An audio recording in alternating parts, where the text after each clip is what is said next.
Go ahead, Ivan. Start. Welcome. This is Ivan Sanchez, and you're listening to a podcast that doesn't have a name yet. I'm Ivan Sanchez, as I just said, with my co-host. Alejandro, aka Alex. Yep. Alejandro Gutierrez. Yep. Alex, how you doing today? Good, man. Busy finishing up the school year. So my first day of summer is right now. Well, first hours of summer right now.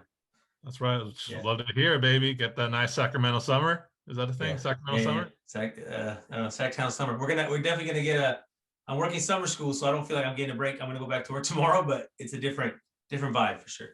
Cool. Well, we decided to start a new project, Alex and I. Alex has a really successful other podcast, and we're definitely going to hear more about that through there. And just through our talking to each other and communicating, I've been a guest on this podcast before, and we talked soccer, and we said, you know what, let's start this new venture for ourselves. And we said, let's see how it goes, and kind of figured it'd be a good opportunity this summer to start off. You just had the Nations Cup wrap up. You have a Euro starting this week as well. You have Copa America starting. So there's a lot going on. And with this club season just ending, we figured this would be a really good opportunity to start a new adventure for both of us that we're both really excited about and are both really looking forward to do. We don't have a name yet. We've come up with some ideas, but when we do figure it out, we'll get a name here soon, right? It should be by the time we post this, is gonna have to have a name because we gotta host it somewhere. But yeah, man, no, I appreciate you reaching out. It was on my mind for the last since day one, right? But I started a podcast kind of avoiding the soccer theme to kind of just give myself the idea what a podcast would be. And a good friend of mine told me like you're gonna work harder if it's not something you are like, it's not your super passion, right? It's something you kind of like. I was kind of seeing it as a job, to be honest. So I was like taking it, very serious. And now that I have like 50 episodes under my belt, soccer has like it's been this little thing that's bugging me. Like I want to do soccer, because that's what I want to talk about. So, it's a cool way to kind of say, get away from that. I'm not going to stop my other podcast, but I'm glad that you reached out and kind of just hit at the right time, man. Let's roll. So I thank you for thinking of that. I've been thinking of doing it. I know I needed to have co-host. I just, couldn't find someone that was down yet or raise their hand. So I'm glad you did.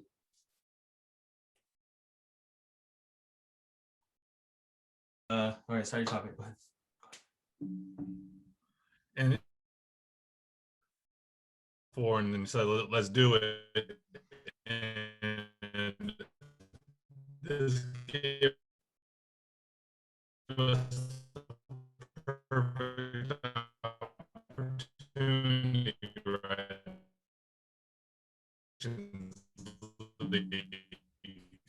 You're cutting that whole. Go ahead. So yeah, we're gonna just dive right into the first topic of this idea of this whole project now we're doing. And I think we couldn't have asked for a more perfect event to kind of kick us off with this, something that you're interested in, I'm interested in, the Nations League finals, CONCACAF tournament made up a couple years ago for a cash grab, but it could not worked out better for the CONCACAF people when you get US Mexico in a final. So before we talked about the actual game, what was your feelings before the game? I'm getting a little tired of the that cash grab because it's not getting. I don't know.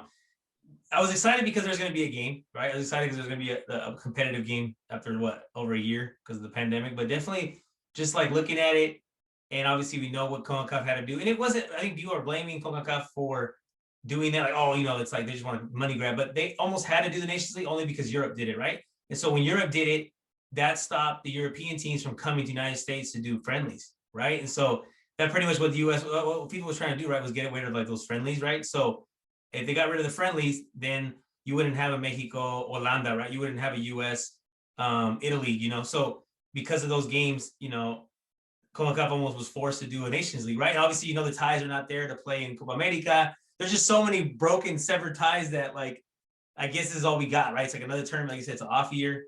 So I don't know. I was excited because we get to see a competitive game, but I'm also could see how players are like, man, this is too much, because especially with this year, you got this game, and then you got the Gold Cup coming up, and then you got World Cup qualifiers all within like less than half a year. So yeah, I guess I was just excited because we're going to see a game on TV finally.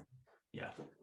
Yeah, so this game was supposed to take part last year, right? This semifinals, finals, USA beat Honduras in the 89th minute on Thursday. Mexico won PKs over Costa Rica. But that all these games were supposed to take part last year because of the pandemic. They got pushed forward to this year.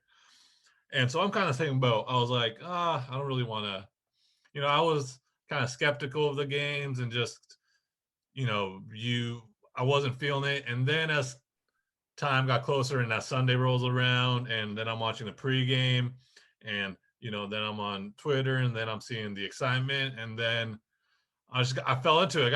I'm a sucker. I fell into the early time kickoff and watched 40 minutes of pregame. Man, they got you. I mean? Marcelo Balboa. And I got completely hooked in. When the team started coming out, I was in, and when the anthems played, I was in, and I was fully immersed, and everything I thought of leading up to it had been completely gone because it's been so long that I had watched Mexico play a meaningful game. It had been so long that I could cheer against the USA in a Mexico USA game. So all the pageantry and everything made me remember how much I just like missed that. So right at halftime, when the kickoff hit, I was like, I'm in. And then obviously that right when you sit down, then Tecatito steals the ball and scores within a minute. So you definitely like, okay, this is gonna be dope. Yeah, no, I'm with you too, man. I think definitely just getting that vibe, and then like it's a kind of a perfect storm of like the post-pandemic, right? We're like getting towards the end of this pandemic. There's people in the seats, a good number of them, 40,000, right? And then like you said, seeing US, the hype behind the US team, and then Pulisic, winning, his team, winning the Champions League. He didn't win the Champions League. His team won the Champions League. And so they're making a big deal about that. And so it was like a good little like perfect storm for the TV, for Univision, and it was exciting. It was cool. It was on a Sunday too, so it was like, there's nothing else to really do but watch that. So I mean, it wasn't the Mayweather fight, but yeah, like you said, I was excited to finally see like a competitive game for sure. Absolutely. And then what transpires the next hour or the next 100 and almost 30 minutes is just what I would consider like peak CONCACAF soccer. Like, I think if you were to describe like your friend, or let's say the person I live with, they're from Belgium, so they have never experienced a U.S. versus Mexico game. I think there could not have been a more quintessential CONCACAF event in the way that hour or the 130 minutes transpired than what we saw from that game. Yeah. No, it was definitely some people are like shocked, right? I'm on Twitter, like I read people, I don't troll anyone, but I read people's things, and people are shocked of like certain behaviors. Like, you've not been to a game, have you not seen a game before? And so to me, it was very normal, very something that we see, especially like something you see in Copa Oro kind of, because obviously we never had that kind of vibe. But I've been to numerous Mexico USA games, and I've seen a lot of CONCACAF games. And the issue is, I think, to me, issue goes back to like it's refereeing, right? And so it doesn't help that like the third best league is probably, what would you say, Costa Rica, right? It's probably the third best league in CONCACAF. And so if you don't bring a ref from there, then you're going to bring someone that's refereeing in a league that's very inferior to the leagues that are the players playing. And so and the pressure is there, right? The players don't make it easier. The players are doing their thing, and so yeah, man, it was very like people try to say CONCACAF, it was very normal, man. It was very like, it kind of reminded me like little Panama USA, Panama Mexico, made up handball, that kind of game where it was like there was like no soccer going on for like more than 40 minutes. Like, it was just a bunch of standing around and waiting for replays and stuff. It was weird. Yeah, I think the way I would describe it is, I think if I was 25, a little younger, and I'd just been vaccinated, and this is my first time that I've gone out in a long time, I think that soccer experience that I had Sunday would kind of be the equivalent of me going out for the first time to a large gathering, right? Where I'm like, at first I'm like, oh, this is great, this is perfect. And then by the end of it, I had been there too long, and it was time for me to go home, and I was tired of it, and it was a lot. But let's instead watch, now that we've gotten the whole idea of what we experienced as the game. First half, Mexico comes out, scores in the first 2 minutes. The pressure from Lozano, the pressure from Tecatito to create a mistake for the USA backline, early goal. Mexico looked like they were cooking. Mexico were pressuring from the back to the front, pushing back the USA, making them feel really uncomfortable. How'd you feel before we get into the how'd you feel the first 20 minutes of the game? I think that's what Tata drew up. I think maybe the strategy was that, like, they're not gonna play with the 9. Mexico is gonna attack, but it was definitely like that like you were saying, putting the pressure on their defenders, which we know, like, a lot of these US guys are very athletic, but coming out of the back is probably not their forte.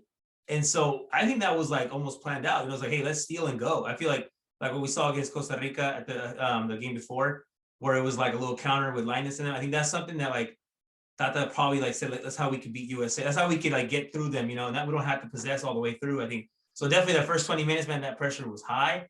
That pressure was like all up on them, stealing the ball and going. And I think that was drawn up perfectly. I think that's what it was. I think if that's what Tata was drawing out for sure. Like, let's steal and go. You know what I mean? And it worked out. Like, literally, when he stole it, I was like, oh, it's a wrap. And you kept seeing it. You kept seeing, like, the midfield, and everyone kind of said the midfield was going to run. Midfield was going to do better than the U.S. midfield, and they did.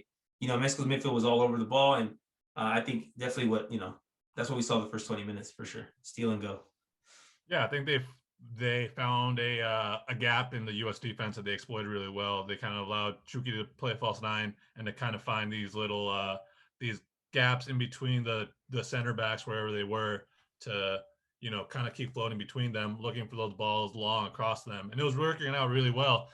And then so the first big decision comes around the 20th minute. Don't remember the exact minute, but corner kick. Mexico plays it short. USA kind of pulls it back a little bit. Cross comes in. Hector Moreno puts in a goal in the head. VAR checks it, gets called back. You made a really good point. It looked like he looked onside by the defender's last back foot that kind of kept him online. Yeah. And the funny thing is, like, in real time it looked offsides, but you had a really good point that, like, when the ball was kicked, it actually stopped right there. That, like, he probably was onside, because the way the VAR should work is that if it's 50-50, should go to it has to be conclusive.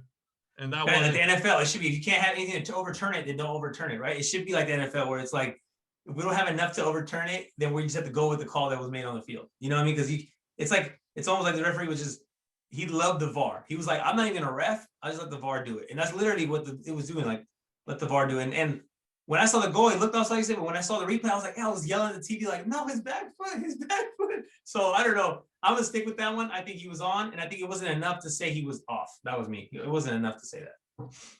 Yeah, so I'm with you. I think at first I thought even like right after when they showed the replay real quick, I'm like, oh, he's off. And the whole next day I thought he was off.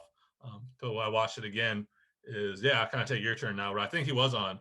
And then a minute later, so it's offsides, still 1-0.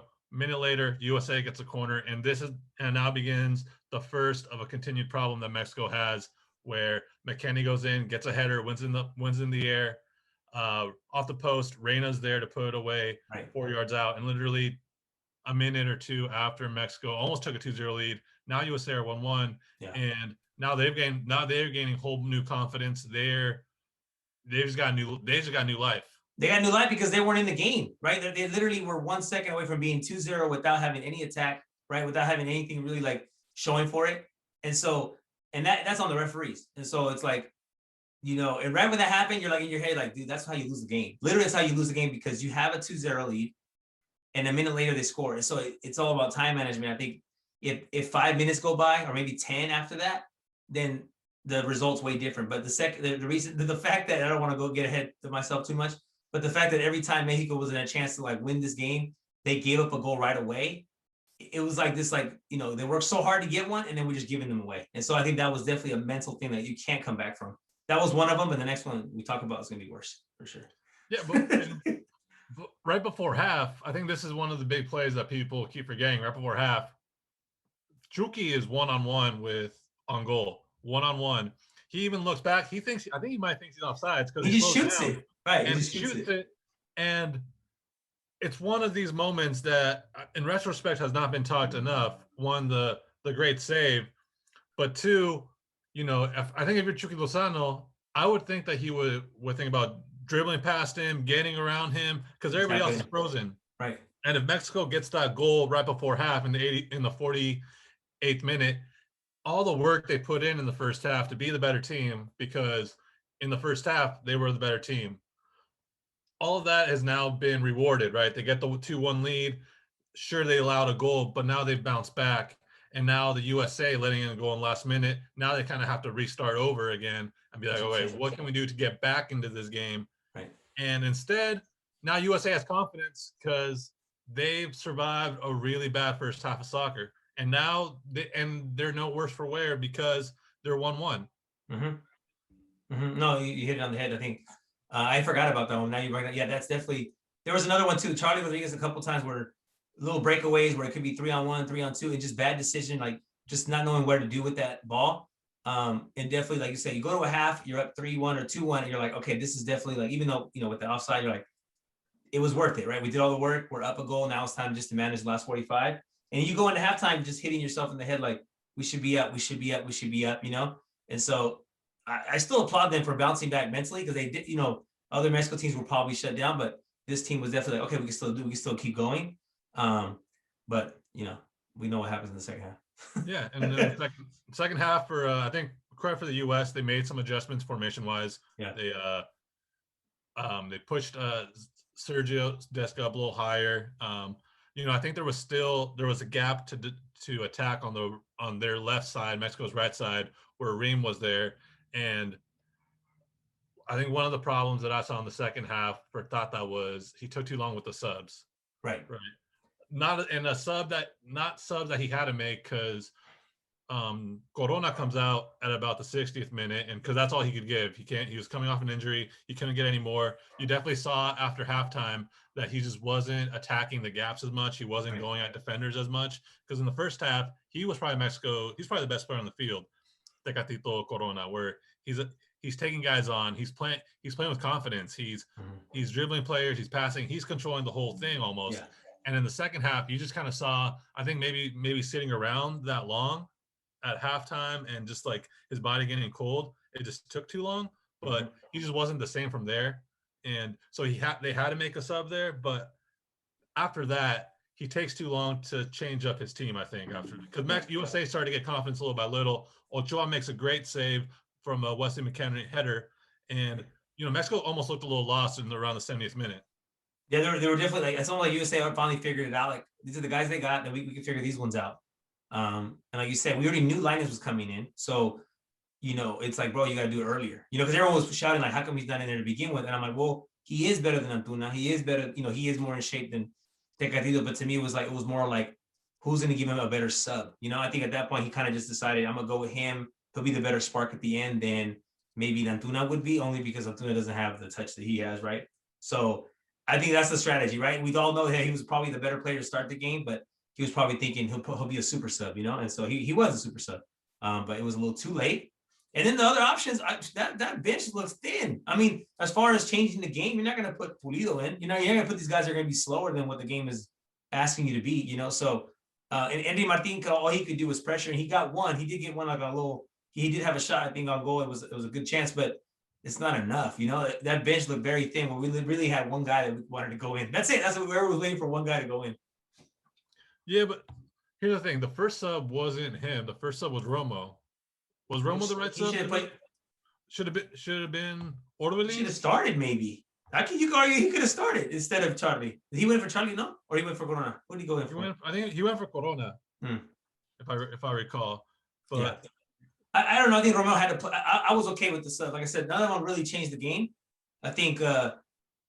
I don't know. I think if we were to draw it up with the guys he had, I don't think how you would change it. I mean, unless you have ideas. But like Guardado going in was also a good sub because like you're going towards like, all right, we're going to go to PKs, which we know what happened there. But it's like that's the guy that's going to go in to give. He doesn't. Guardado won't give you 90 minutes. He can give you 30. So I don't know. I think the subs were almost spot on as far as, or kind of predictable. Maybe they were kind of predictable. That's what it was. I was hoping to see Orbelin.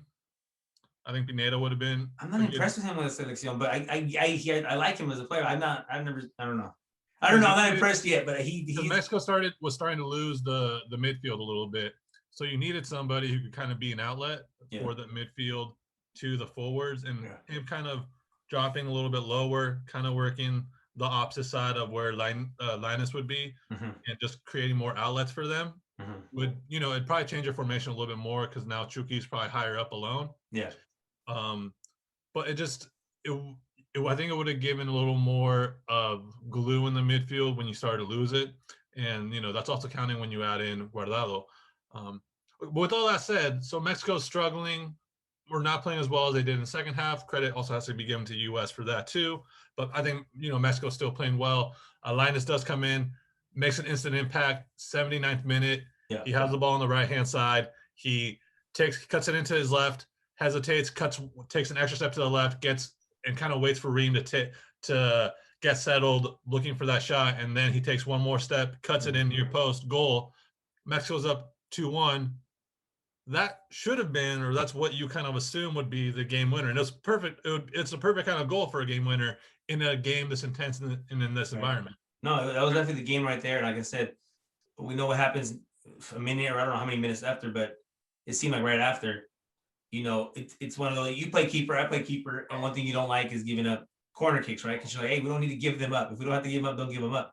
And so, Chaka on this ball, confused, kind of slips and kicks the ball to bounds. Next play, goal. So you're like, dude, again, like you're working really hard. Like you said, you escaped the U.S.'s best moment, and Ochoa makes a crazy save, like all that stuff, right? And then we get to this point where, okay, Mexico got the lead. Okay, like you said, that's normal. Mexico wins this close game. It's normal. And then Chaka gives that away again. You're like, dude, what are you doing? You know what I mean? So it's like, now at that point, that's when definitely it got deflated. From that point, it's 2-2, and it's just a disaster from there, right? You're like, we don't want to go to PKs because U.S. was almost betting for that. It looked like U.S. was betting for PKs towards the end anyways. Like, hey, we can just go all the way to, we'll just hold off. It didn't look like they were attacking or anything like that. And Mexico was almost trying to avoid, that toss. They didn't want to go to that coin toss or the PKs. So, and then we know what happened next in overtime, which is a joke either way. It kind of like, we have nothing really to say, only because we, what happened with Guardado after that.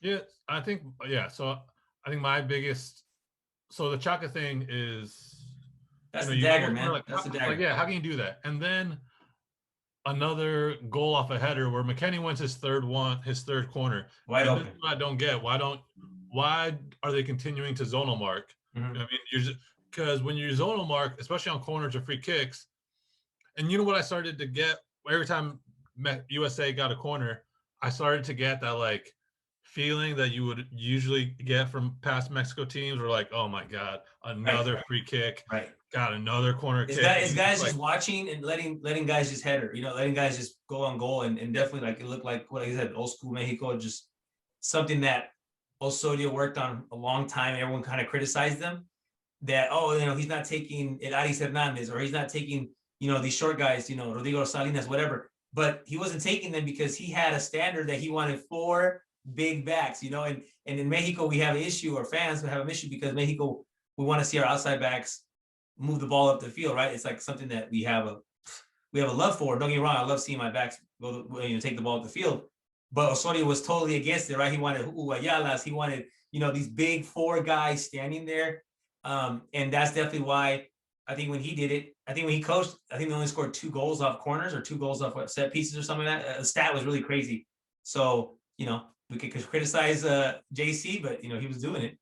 Yeah, and I think there's a problem with the zonal marking. The problem is that because you're marking a zone, and when the ball comes, you're reacting to the ball instead of reacting with the man. Right. And so now you're kind of giving the players all this free space for them to have the momentum and to run. Right, they're running in. Yeah, they're running in as a keeper like Ochoa, who doesn't come out, who stays under his 3 posts. That's the way he plays, right? He's a shot blocker. He's not the kind of guy you want to do that with, right? Because he's never really been aggressive like that to come out and win balls. He's not, he's not the guys that were used to doing that. He's not that kind of keeper. Yeah, and now, so then you got these guys running into the box with momentum, and, Weston McKennie's looking for the ball. He's gravitating toward it. And the problem is there's nobody there marking him right at the beginning of the kick to put a body on him, slow down a little bit, get a little physical on him. And that's why you see kind of like Hector Moreno in the middle of all these 3 goals, just hunched down, because he's not getting any momentum. No, and it's awkward as a defender too. It's awkward. It's hard to mark a guy running in. It's almost impossible. Yeah. And so that's a bad move. That's definitely a bad move. And Ochoa, even with that, still got a hand on it because, like I said, he is a shot blocker and he will tie himself under the post, right? El Samara right there, los tres palos. He's the best in the 6-yard box. He is the best. One of the best. And he got his hand on that. He still got his hand on that, which is almost impossible. If he saves that one, now we're talking Brazil stuff. Brazil appearances again. Yeah, and it's pretty incredible that actually for all this time that he's still making these saves and still putting Mexico in these positions to get results. USA ties it up. It goes into extra time, and I actually thought the first part of extra time Mexico was still pretty aggressive and they playing were really still well. going, man. It was They're just a going lot for of the goal. I literally said every time the clock stopped or every time this game would stop, like US was in trouble when Linus went in. They knew that. And literally, even after that happened, Mexico still had opportunity to try to win the game a couple times. Like when Linus had the ball, he was still dangerous. And we still had a Chucky on the field, So the issue was the more the game got stopped and stopped and stopped, USA was stopping the game. They were icing the game, literally. So like if you look at the last 30, 40 minutes, I don't remember the game even being played. It was just a lot of standing around, a lot of fouls being called, and that probably was US's strategy, and that's something they probably picked up playing in Europe. These guys is like learning how to like just manage a game because Linus, he was still going to be dangerous. Like just give him one more, he would have got into the box again. So that was that. Then in the 110th minute, USA gets a PK on a VAR check. That was baloney. I think if you ask a USA fan, they say it's a goal or they say it's a PK. There's no way. I didn't think it was a PK. It looked like Salcedo, the Pulisic makes a touch. Salcedo has every right to go for the ball. Yeah, he goes body first. The thing is, it looks bad because he gets the ball with the other foot, right? That's not close to Pulisic, right? He goes in with his left and gets the ball on his right side. When, if he would have got the ball with the left foot, then it's like, oh, it's just ball first. But if you look, he does go body. It's almost like he just body Pulisic, but Pulisic was on his way down. It was kind of weak. It was weak. It wasn't from behind. It wasn't. No. It wasn't even side to side. It just looked like he got his body in front of Pulisic. Yeah. Can we talk about how terrible and, well, they probably won't ever hire me anyways, but I can't watch the game with Univision anymore. I never wanted to watch them before anyways, but watching I watched it on Paramount Plus. Okay. Well, watching it with Marcel Balboa, who's I can't stand, and other people on there just like, oh, I didn't see it. No, it's like, you didn't see that. Like, bro, and it was very one-sided, and they were just teaming up on Felix, Felix, whatever it was, Felix Fernandez, right? They were just teaming up on him, and everything was US this. I didn't see the foul. Did you see that? That's Hector Herrera gotta go. That's a red. It's like it was so one-sided where it's like, bro, we get it. We know the crowd that you're going for, but you still have a huge community of Mexicans that were watching the game, man. Chill out. It was very homery. It was kind of terrible. Yeah, that's kind of what I heard about about it. I watched it on Paramount Plus, which had a lot of USA guys on it, and it was, but I was kind of expecting it, so it was what it was for me. Yeah. Either way, back to either way. Yeah, that wasn't a PK. That was, I don't give. I know I'm gonna sound like a hater, but I don't see the effect that Pulisic put on the game. Literally, I don't see it. Yeah, he did hit a PK, and yes, that's cool, good shot, and that's the only way he was gonna make that one because Ochoa. I really thought Ochoa was gonna block it. I was like, Ochoa has that kind of swagger, that he got this in the big time. You say he's always stepped up, so I'm like, he's gonna block this, and I know Pulisic had that in his head, like this guy can block my PK, and so he did put it where no one can get it, top right, no one's gonna get that, so credit to him. And I'm getting sick of that picture that keeps getting retweeted of them like shushing a home crowd, but that's a different story. Okay, you can shush a home crowd, that's fine. That's a different story. And even then, Mexico keeps pushing. They get 120th minute, they get a corner kick, another VAR decision, a handball. They give it to Mexico. And there was one before that. There was one earlier too that they didn't call. It was a handball in the box too, a long time ago that they didn't call it off a header too. They didn't even review. So this one was kind of one of those handballs where like I saw it a lot in like the EPL where it kind of hits the ball. The ball hits the hand, and it's kind of one of those calls where like it's been made all year. And I think when they get called for or when they called again, you can make the argument that it shouldn't be a handball if you're a fan of that team. The problem is that the precedent has been made all year that those are kind of those are going to get called. Yep. That it has to take something pretty drastic now for those not to get called. And I think you could tell like the Mexican players once they like the VAR got checked, like they kind of looked, they're like, you're going to have to call this, right? Like, right, because and there was also there's that pressure, and there's a second pressure of like calling some baloney PK off of VAR too. So the referee almost has to do this one too. It was almost like, all right, 1-1. I wash my hands. You both get a PK, right? Yeah. It's on you now. Because and one thing I would say that also inclined that decision, I think when I kept watching it, was the header is going towards the goal, right? So it's going towards the goal. I'm not saying he blocked the goal, but his hands here, and it does go towards the goal. So you could make the argument like, well, it's going in goal direction. You know, it's not like it was something that you like crossed it and it hits a hand when you're sliding. I hate those, right? This is like going towards the goal. You never know what could happen. You know, it could bounce or whatever. So, and like you said, the pressure of, we always call those, you know, every league's been calling those, and the EPL, like you said, they do it. And the fact that he just gave one up where it was very questionable, they're probably like, bro, just give it to him. We have something to give Mexico, so it's even. We walk out of here, you know, we wash our hands. Yeah, and so Guardado steps up, who actually I've always been trusted Guardado on PKs. I can't remember the last time he missed it. And, you know, he hits it hard, hits it low, hits it to his left side. Great block by the backup keeper for the USA, who had to come in for Stefan. He comes in, Howard makes a save, and, you know, that kind of is pretty much the game. 3-2 Mexico loses, USA wins. Mm-hmm. And, you know, then I think you hit it. I think you hit it. Mexico loses. I don't think US wins. I say literally Mexico lost the game. Like literally, like just kept losing the game. You know, it was there to lose pretty much. I don't think US beat Mexico. Does that make sense? Like to me, like the US did not beat Mexico. Mexico lost. So when Tata's comments at the end, he said, we played well, you know, whatever. People are like, oh, what the heck? Is he drunk? It's like, no, Mexico played well enough to win several times, you know, and as a coach, you can only put the guy, I mean, yeah, we could question a bunch of things, but he put a team out there that could win the game in 2-3 different opportunities, you know, and, you know, these guys they kind of got to stop giving goals up. You know what I mean? They got to stop giving crappy goals up, man. Yeah. So it's like twofolds, right? You do make a good point. Mexico did play well enough to win. They played well enough to win by actually a couple of goals, I think.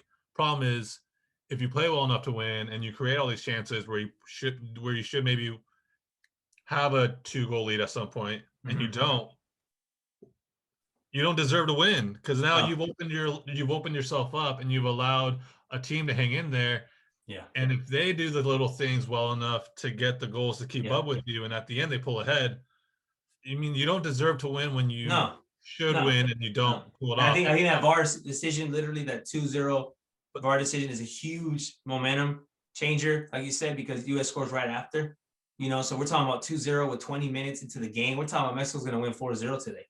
You know, they're going to win 4-0 that day. You know, they are. And so it's just like, you're like, wow, we're going to win. We're going to beat them that bad, that quick. We're scoring 2 goals that quick. And, you know, you just kind of saw that, like you say, you keep a team around enough, you know, you let them hang around enough. A team like USA, we're not playing Panama. We're not playing a team that maybe like can only give you that. You know, US was going to try to score.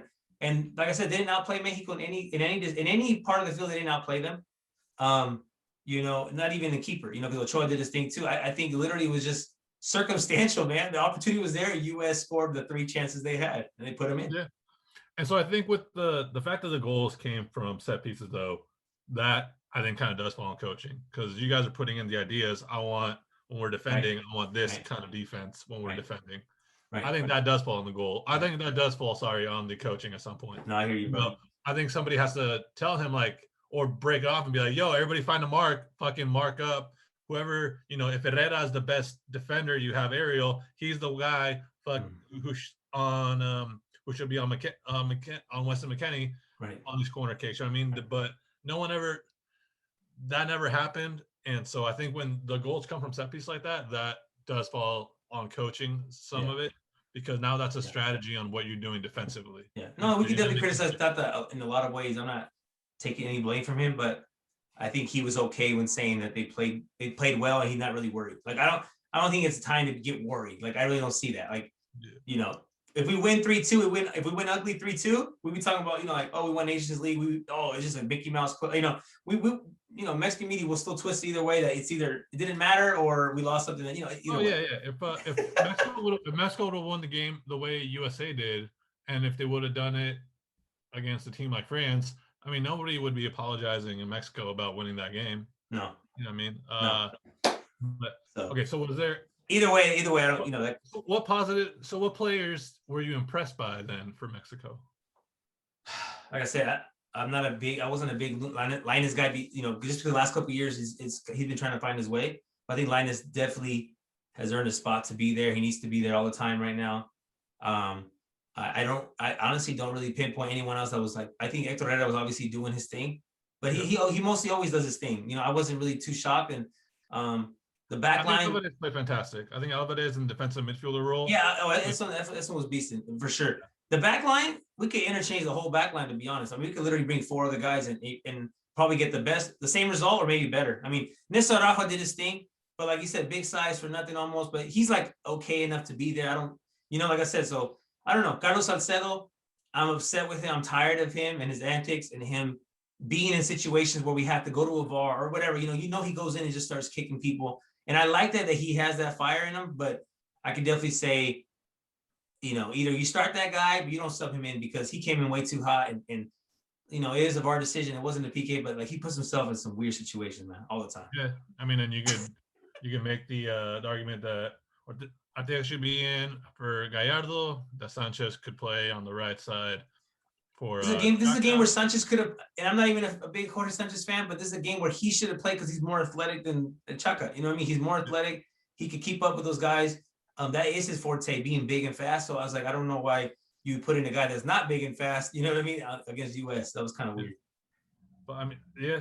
So all right, and so now we got to touch the last topic of this, the fans. So the chant stops the game multiple times. There's beer thrown onto the field multiple times. Right. And you can even see it on the players. They were frustrated. They got sick of it. They're so sick of because Mexico were trying to play. We're trying to win it in overtime. Right. You're wasting time. The game has to stop because the fans continue to do the chant. Mm-hmm. How does that help? That doesn't help any. How does that help? It's created. It was created by your team, first of all, but that's a different story. But you're killing the momentum of the team. I know. The chant had to stop. I mean, you can see the frustration they had. What are you doing? Now we got to completely stop. It kills any momentum. It kills anything that could possibly occur, and then both teams kind of start from scratch again. And it gets tired. It's tiring, man. It's so tiring. I said that's definitely a lot of these momentum. I forgot about the protocol one, but a lot of these momentum stoppers, throwing trash and all these things. Like, we might laugh about it, but it's definitely like something that's and it's against USA. You got to understand who's watching this game right now. It's a different time, right? It's 2021, and it's just a different time in the world. So, especially against USA, where you have people watching the game that probably don't know soccer, you're painting an even worse image, on what Mexican fans do. And don't get me wrong, like we're guilty of falling into these traps of doing crazy stuff, yelling crazy things, throwing things, whatever it may be, but.